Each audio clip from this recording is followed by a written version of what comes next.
Lucy Quinn, would you ever wear an Aston Villa jersey? Absolutely not, no. Not even like a nice charity bet with like a juicy bit of money behind it. Yeah, obviously that maybe changes things. Maybe have to put a blue shirt underneath, but for charity, yeah, of course. You're welcome to the show, by the way. Thank you very much. Ireland, a Birmingham striker, of course. Former Tottenham, given the weekend that's winning the FA Cup final, United against Spurs at Wembley. Before all that, very much enjoying your podcast, Ruesha, Life's the Pitch. You seem to be enjoying it yourself. You're natural to it. Oh, thank you very much. Yeah, it's really easy to do with Ruesha just because she's absolutely hilarious. So I just sit there and let her talk, and it seems to be going really well. I'm not sure that's entirely true, by the way. But of course, that skill of letting the other one chat. So, but the two of you obviously have a very good dynamic, which really comes off. Oh yeah, thank you. I mean, a few people have said that. That seems to be like the common feedback. So we've not actually known each other that long, but yeah, we seem to have the really similar sense of humour, which I'm not sure is a good thing on reflection, but. Yeah, no, it's been an unbelievable opportunity and something that I've always wanted to do, and it's just been so much fun. So we're in a very privileged position to be able to talk about things from first-hand experience, and luckily people seem to be really enjoying it. Yeah, you're a long way from retired, Lucy. I'll preface my next question with that, but career in punditry, is that something you'd be into? Yeah, I think it's something that I've always wanted to do, to be honest. I seem to love being in front of the camera, which again, I'm not sure is a good thing, but here we are. Just to stay involved in the sport and to use your experiences and to just keep growing the game is something I definitely want to go into, yeah.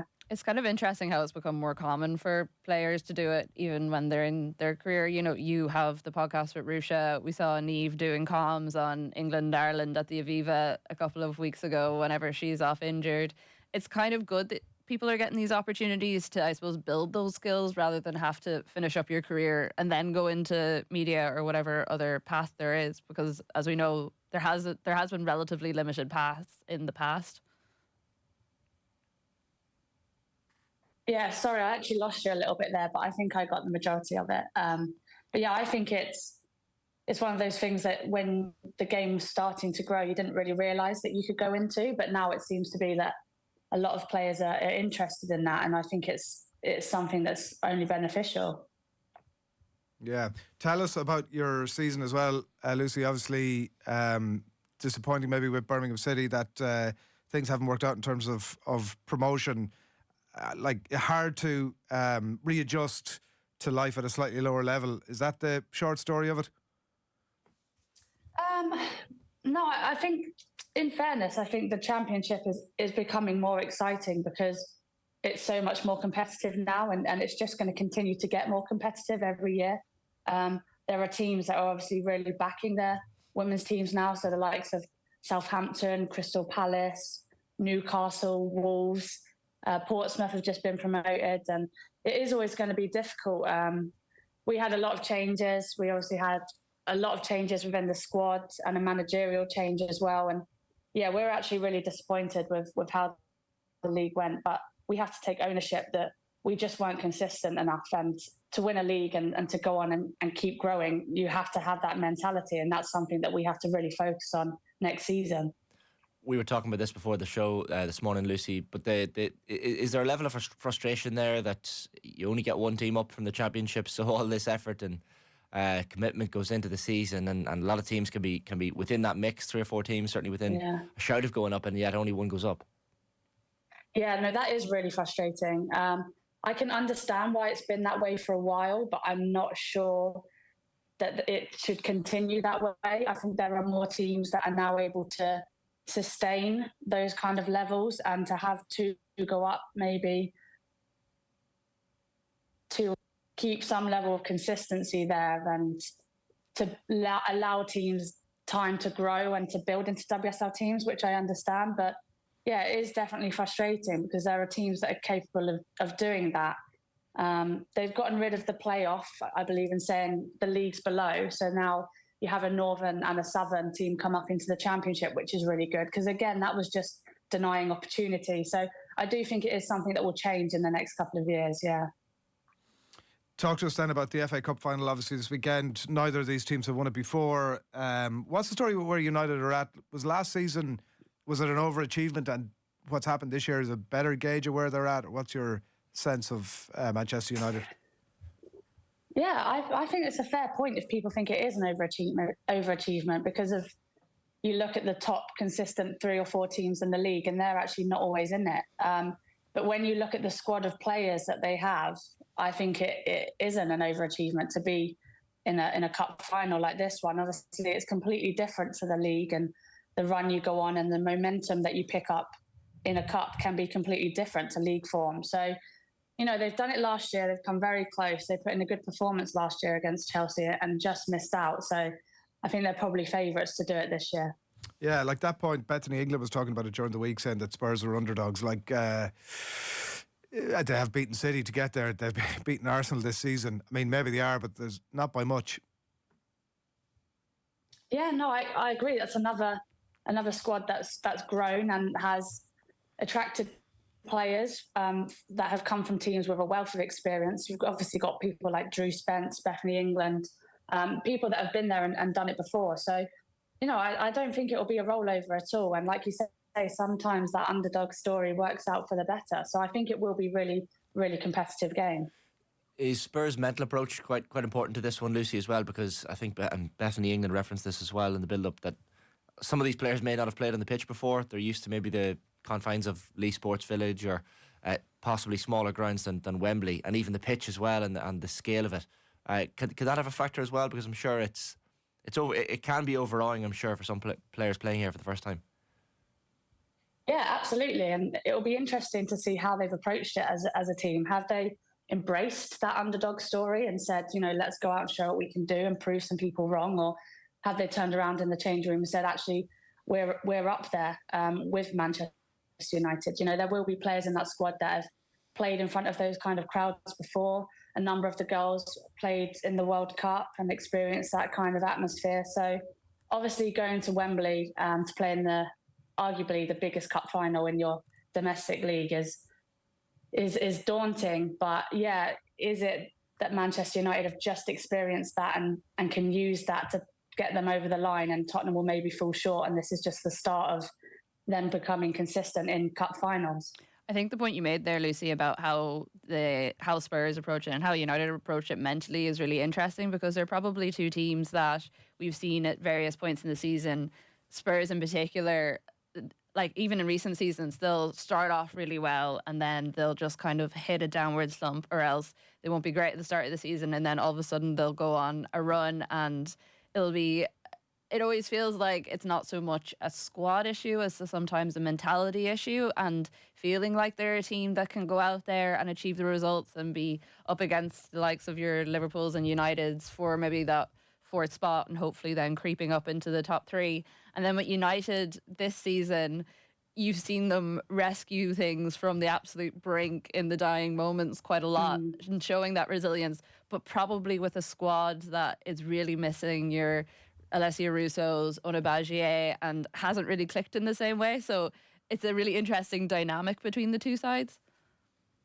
Yeah, it definitely is. And I can kind of draw an experience from playing with the national team, as you are put in those situations a few times and you're the underdog. And it's only when you experience those failures, like we saw with the Irish national team, that you then start to grow, because you do build that mental resilience. And you know, it's everything. It's game management, it's time management, it's tactics. And unfortunately, you have to go through a few runner-up experiences before you kind of get that mentality, and you're able to consistently get those last-minute goals and things like that. But then equally, you know, you don't get to play in the cup final every day, and sometimes that draws a little bit of energy, a little bit of aggression and passion from you. And it'll be really interesting, but I don't think it's a huge disappointment if Tottenham were to lose the final. I think it will be hopefully a learning experience that they can grow from.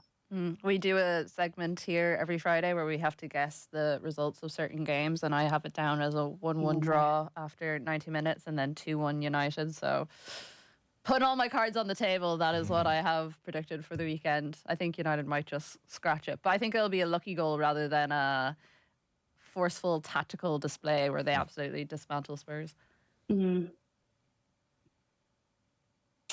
Yeah, I'm not sure what I'd predict, to be honest. I agree with you. I think it might just be edged by United, maybe 2-1. I've seen a lot of people predict that it might go to extra time. And then obviously there are things that you don't want to see in cup finals, like mistakes just from fatigue. So, yeah, I see what you're saying with a goal like that, maybe. And, yeah, I think United will maybe just get a 2-1 win. Am I reading too much into it, Lucy, to say that it could be a turning point for either club? I mean, the magic of the FA Cup still seems, well, alive and well in the women's game. Maybe not as much maybe in the men's game at the moment, but for either of these teams to have their name on the trophy for the first time could be a turning point, or am I reading too much into it?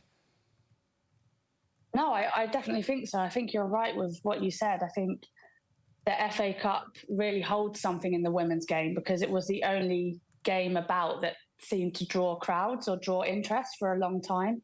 Obviously, the men in this country have had a whole host of different competitions, whereas FA Cup Day for me growing up was the only women's football I ever really knew about. So I think it does hold that, and there are legends in the game that have left the game that were FA Cup winners, and we look back at them as the trailblazers who really started everything. And then, I agree, it's the first bit of silverware. It's really a chance to make history for those girls in that club. And it has a certain level of respect that comes with it. It will attract players to the club in the next couple of seasons. It really could be a massive trigger point of momentum for where these clubs end up in the next 3 to 5 years. It's also mental when you look at like the last time that a team that wasn't Arsenal, City or Chelsea won, not even the FA Cup, like a major trophy in England. It's been totally dominated by those three teams. Yeah, and I think that's why I'm extra excited for this game. Obviously, I've played at Spurs and I know a lot of the girls and I'm really excited for them, but it's also just refreshing that it's going to be a new name on the trophy, and that goes to show that, you know, the whole league of women's football is competitive and growing, and we're not just going to see the same names hopefully all the time. What are your memories of watching the FA Cup final growing up, Lucy? I just remember thinking, oh wow, there are loads of people in the stadiums, and there were only about 3,000 people. So obviously to see where it is now is just unbelievable. I remember watching, you know, certain Arsenal players growing up, you know, Ellen White, Rachel Yankee, those sorts of names, and they weren't household names. Whereas now, obviously, the girls, they are household names, deservedly so. So for me to think back when I was a kid just playing in the garden, I never thought that women's football would be in the place it is now. And I never thought that I would have been able to experience it in my career the way that I have. So, yeah, it's just really special and makes me feel really old when I look back on it like that. But it's just great to see. Grace Clinton and the absence of Grace Clinton has probably cut a lot of the narrative around this. Reassuring for all the neutrals out there that the Manchester United women's side is run equally as well as the men's side. How the hell did they let Grace Clinton go, number one? And I'm assuming she goes back at the end of the season, having done so well at Spurs. Yeah, I think obviously it's a massive loss for Tottenham that she's not able to play against her parent club. She's been unbelievable. And if you look at how old she is, it's just frightening, really. Just played like she's always been around the game, and she's produced massively for them. And yeah, she's definitely given United a good showcase of what she can do if she's given regular first team football. I think there'll be a big fight from Tottenham's side to keep hold of her and to make it a permanent move. Spurs, you know, they need a player like her. They need to keep bringing in players like her. But now Man United are really looking, how can they add her into their squad? And I think it'll be a big battle to see who gets the signature, really. Yeah. Are you Eileen Gleeson, the sort of manager that you're in fairly regular contact with, or you'll wait till camp next month and refocus, or how does that work? Yeah, she's always accessible. I'm on my holiday at the minute, actually, so apologies for any signal issues. I'm away in Greece, and I haven't spoken to anyone, which has been quite nice. But yeah, I'm sure they'll be in contact very soon, obviously, the upcoming camp. Very good. So what's Greece like? Yeah, today's the first day of storm, but it's been lovely. Yeah. Very impressed at you getting up early in the morning to talk to us rather than enjoying a well-deserved lie-in. You're actually ahead, so it's 10 o'clock for me, which is the only reason I agreed to come on. Fair enough. It's good to have that clarity. Right, enjoy the holiday, Lucy. Talk to you in a few weeks. Thank you very much. See you later.